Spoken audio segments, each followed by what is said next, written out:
How's it going, YouTube? op.poker James here. So it's another spin and go max session review today, and it's another jackpot one. So they were playing the $7 spin and go maxes, pretty big jackpot up top. I think 3 people paid and 5 people entered. So we'll look at this game. I do want to do a little disclaimer before we start. I haven't made very much money from spin and go maxes at all. I think it's just down to variance, but at the end of the day, we just haven't been picking the boxes. We haven't been doing well in the all-ins, and so I haven't really made much money. I am up, but not very much. So we got to take this, what I say, with a grain of salt, and try and look at how to maximize EV in these games. So let's jump in.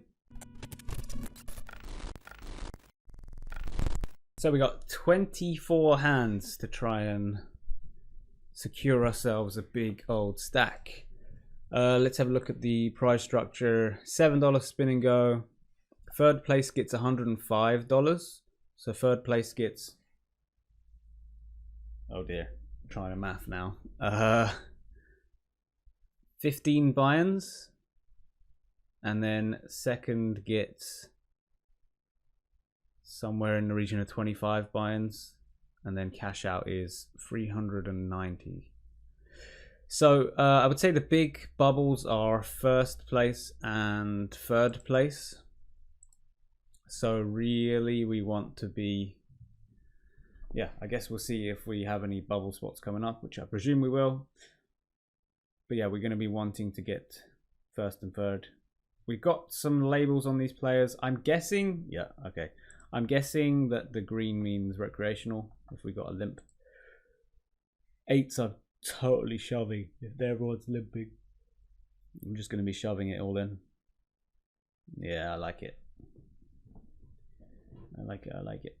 I don't know what these stats mean. I'm guessing the blue one is total hands. I'm guessing the green one is VPIP. And I'm guessing the orange one is PFR, so pre-flop raise, and voluntary put in pot. So generally this means that Alec has been playing 41% of hands. You've got some hand samples on each of the players. I don't think you want to take too much notice of those in a big multiplier. I think you need to be paying attention to how they're playing on the day, on the spin, because yeah, people play very differently, basically. Very differently. Tony Bob Rooney, I would mark them as recreational as well after that cut-off limp. I don't see why you would want to limp cut off in a very high ICM spot without antes.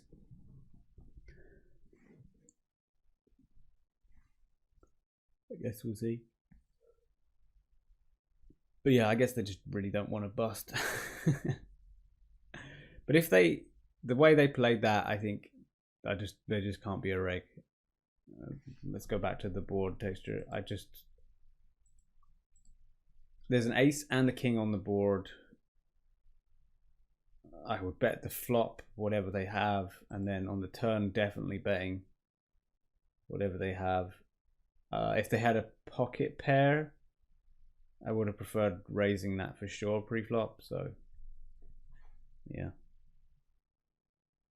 Or folding. If you had some of the worst pairs like 2s and 3s, and maybe even 4s, want to be folding. So blinds have already gone up. We're 16 big blinds-ish average with a chip leader, which is nice.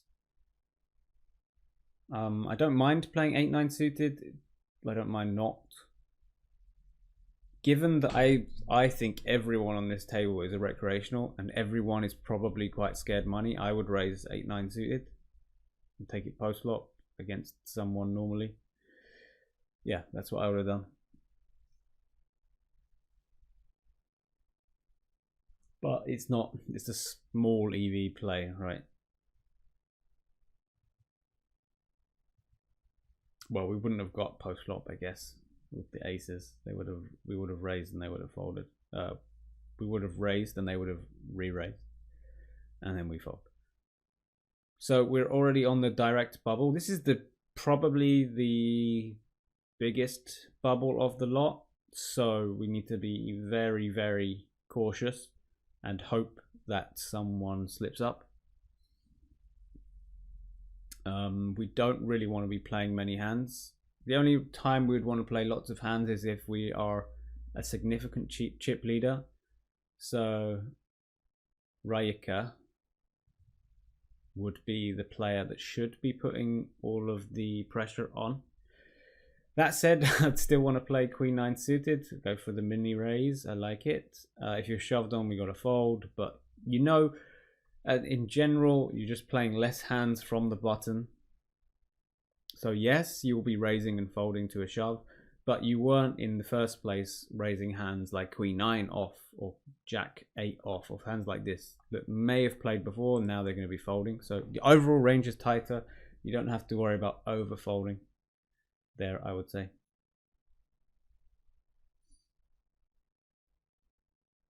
Getting a nice big blind cushion from the smaller stacks would be cool. Yeah, ace 9, we just got to let them do their stuff,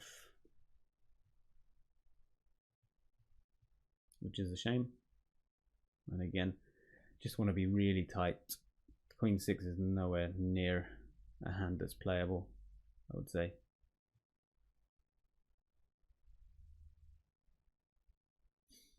In this very high bubble situations, if you are in a spot where with your stack where you are second in chips currently, if you do have a hand that wants to shove, make sure you make a sizing that allows you to fold if lots of action goes on.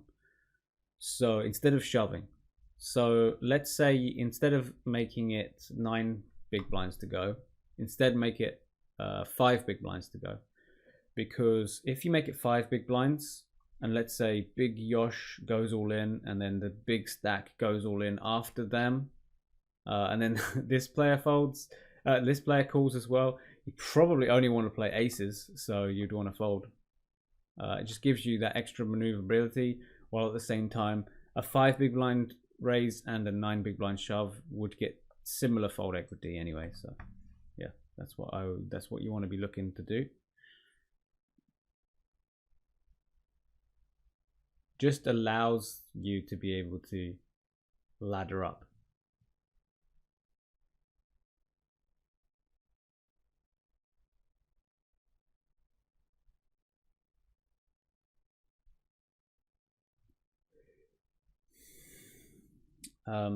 Queen 9 here, I think it's a good idea to just fold. Yeah. We've got a slight cushion over the other 2 players. We want them to run out of chips. There's no reason for us to be forcing ourselves back to that point. Looks like Rayika is playing well, playing good so far. Being aggressive when they should be. And there's not really much we can do. We just have to be cautious and not screw up, basically. And hope that one of these other players, other small stacks, screws up instead.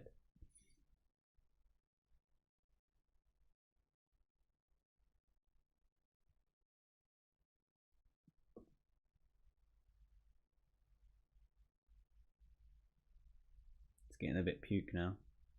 Oh boy. Oh boy. Nice. We did not want to face a shove there. Oof, that would have been nasty. Yeah. So this is like a very high ICM spot. I think, given how everyone's been playing, your opponent in the big blind should recognize that.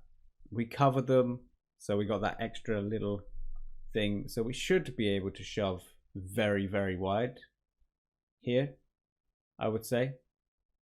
They have shown that they do understand that next person gets next bust gets nothing, and then top 3 get over $100. So yeah, I do think you can shove there wide. There are occasionally, in fact very often on spin and go maxes, people who have no ICM awareness. They're just going for the win and they don't care about anything else. And those players you need to be very, very tight against, because you've got a very, very short stack here.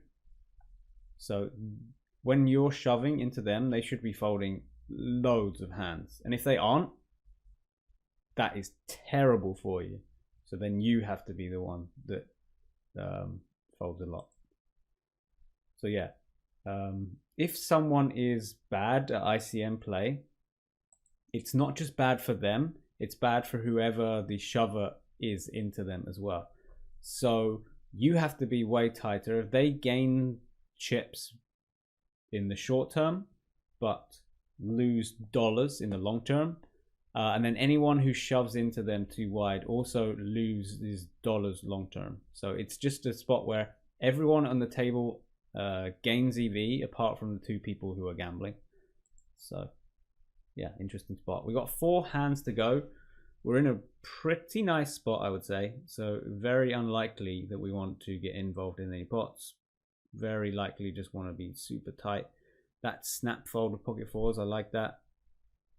I think at this point I would only want to play like pocket 8s plus. Getting into the final hands, easy fold.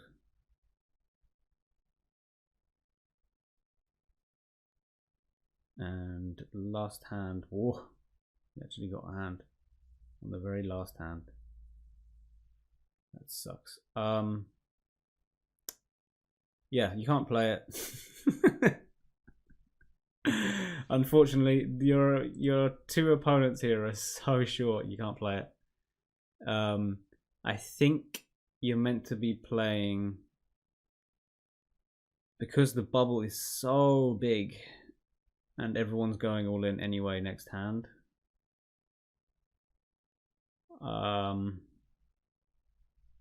I would probably be playing something in the region of jacks plus in that spot, maybe queens plus. But yeah, don't feel bad about it. You're now in a spot where in the all-in phase, it's very, very likely you're going to get a cash.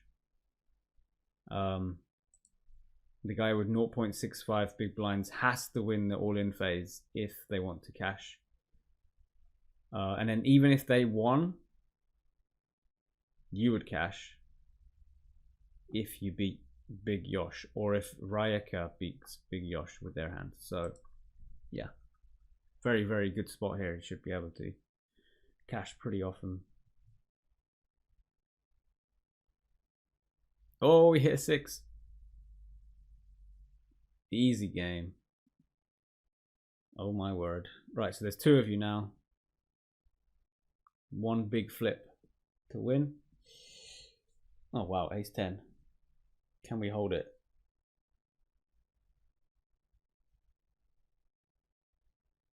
Yes, we can. I guess now if they come back from their 1 big blinds, your hide the pain Harold will make a lot of sense.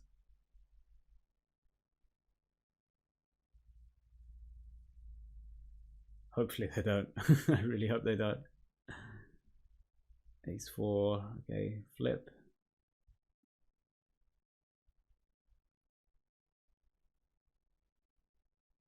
Nice. All right. Sorry, James. Gonna have to cash this one. Did you read that? Did you read what he just put in the chat? It's cashing out.